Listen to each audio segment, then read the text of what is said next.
सबसे पहले मैं कहना चाहूंगा कि एक ऐतिहासिक दिवस है हमारे सेक्युलरिज्म के लिए, हमारे महिलाओं के लिए, एक प्रकार से हमारे अक़लियतों के लिए, माइनॉरिटीज के लिए भी।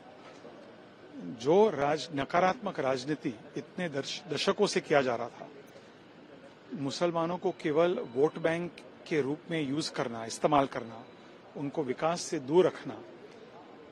मैंने आज अपने भाषण में भी कहा कि 370 हटने के बाद सबसे ज्यादा फायदा कश्मीरी मुसलमानों को हुआ, और मुझे यकीन है कि वक्फ अमेंडमेंट बिल लोकसभा राज्यसभा में पारित हुआ, कुछ ही समय में एक कानून बन जाएगा।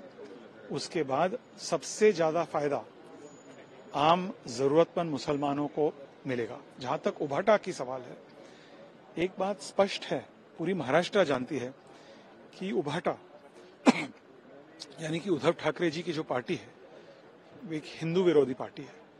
और आज जिस प्रकार से एक प्रगतिशील विधेयक जो मुसलमानों के हित में है, उन्होंने जिस प्रकार से राजनीति किया, मैं आज साफ कह सकता हूं, कॉन्फिडेंस के साथ कह सकता हूं कि वे केवल हिंदू विरोधी पार्टी नहीं, मुस्लिम विरोधी पार्टी भी है। सर, जो अपोजिशन में जो लोग थे उनका ये कहना कि संख्या बल पर यहाँ पर तो पास हो गया है, लेकिन इसे वो सुप्रीम कोर्ट में जरूर चैलेंज करेंगे। देखिए, हर एक पार्टी की अधिकार है कि वे कोर्ट में जा सकते हैं, किसी कानून के खिलाफ कोर्ट में जा सकते हैं, ये उनका संवैधानिक अधिकार है।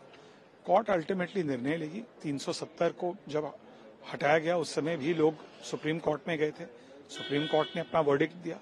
तो मुझे यकीन है कि वक्फ बिल को लेकर जिस प्रकार से लोकतांत्रिक प्रक्रिया को फॉलो किया गया, बिल को पहले पेश किया, पहले कैबिनेट ने क्लियर किया, उसके बाद पार्लियामेंट में पेश हुआ, उसके बाद इतने घंटों के लिए एक जेपीसी, ज्वाइंट पार्लियामेंट्री कमेटी के माध्यम से इस पर चर्चा हुई, बहस हुई, उसके बाद संसद में आया, उसके बाद इतने घंटों के लिए लोकसभा में, राज्यसभा में चर्चा हुई, एक प्रकार से सकारात्मक चर्चा हुई। तो ये पूरी तरह से लोकतांत्रिक प्रक्रिया को हमने फॉलो किया है, और इसलिए मुझे यकीन है कि चाहे कोई भी कोर्ट में जावे, कोर्ट भी जो प्रक्रिया हमने फॉलो किया उसको रिअफर्म करेगी। जो नकारात्मक राजनीति इतने दशकों से किया जा रहा था, मुसलमानों को केवल वोट बैंक के रूप में यूज करना, इस्तेमाल करना, उनको विकास से दूर रखना। मैंने आज अपने भाषण में भी कहा कि 370 हटने के बाद सबसे ज्यादा फायदा कश्मीरी मुसलमानों को हुआ, और मुझे यकीन है कि वक्फ अमेंडमेंट बिल लोकसभा राज्यसभा में पारित हुआ, कुछ ही समय में एक कानून बन जाएगा। उसके बाद सबसे ज्यादा फायदा आम जरूरतमंद मुसलमानों को मिलेगा। जहां तक उभाटा की सवाल है, एक बात स्पष्ट है, पूरी महाराष्ट्र जानती है कि उभाटा यानी कि उद्धव ठाकरे जी की जो पार्टी है वो एक हिंदू विरोधी पार्टी है।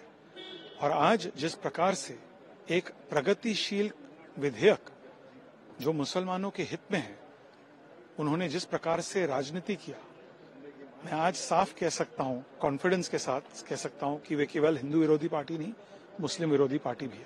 सर, जो अपोजिशन में जो लोग थे उनका ये कहना कि संख्या बल पर यहाँ पर तो पास हो गया है, लेकिन इसे वो सुप्रीम कोर्ट में जरूर चैलेंज करेंगे। देखिए, हर एक पार्टी की अधिकार है कि वे कोर्ट में जा सकते हैं, किसी कानून के खिलाफ कोर्ट में जा सकते हैं, ये उनका संवैधानिक अधिकार है। कोर्ट अल्टीमेटली निर्णय लेगी। 370 को जब हटाया गया उस समय भी लोग सुप्रीम कोर्ट में गए थे, सुप्रीम कोर्ट ने अपना वर्डिक्ट दिया।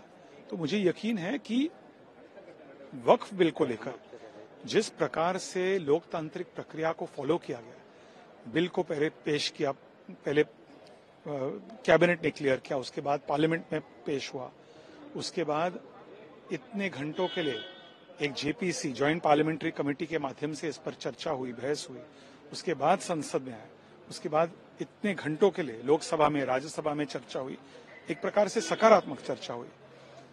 तो ये पूरी तरह से लोकतांत्रिक प्रक्रिया को हमने फॉलो किया है, और इसलिए मुझे यकीन है कि चाहे कोई भी कोर्ट में जावे, कोर्ट भी जो प्रक्रिया हमने फॉलो किया उसको रिअफर्म करेगी। न्यूज नेशन अब व्हाट्सएप पर खबरों की ताजा अपडेट के लिए न्यूज नेशन के इस क्यूआर कोड को स्कैन करें।